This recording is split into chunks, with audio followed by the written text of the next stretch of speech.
அன்றாட மன்னாவில் பகுதி 2 நானும் என் தேவனும். பார்ப்போம் வசனத்தை.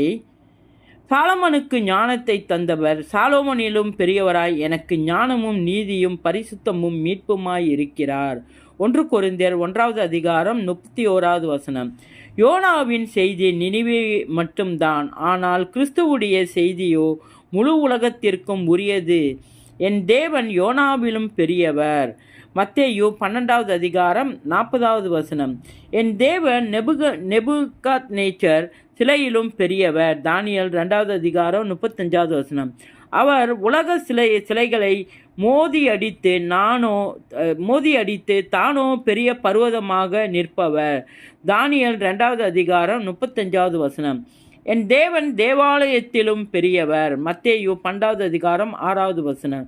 என்னை தம்முடைய ஜீவனுள்ள ஆலயமாக்கி எனக்குள் ஜீவிக்கிறார். 1 கொரிந்தியர் 3 வசனம். உலகத்தில் இருக்கிறவனிலும் என்னில் இருப்பவர் பெரியவர். 1 யோவான் 4 வசனம். யூதாவில் தேவன் அறியப்பட்டவர்.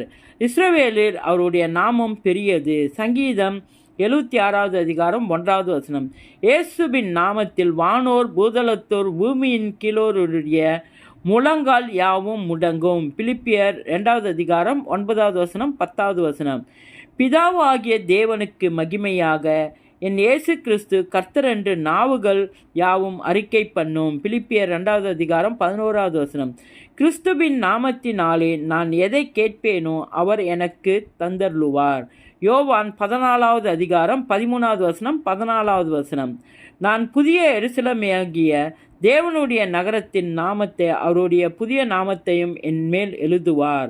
வெளிப்படுத்தின சுவிசேஷம் 3 12 வசனம். என் தேவனுடைய நாமம் அதிசயமானவர். ஏசாயா 9 6 வசனம். இயேசுவின் நாமத்தில்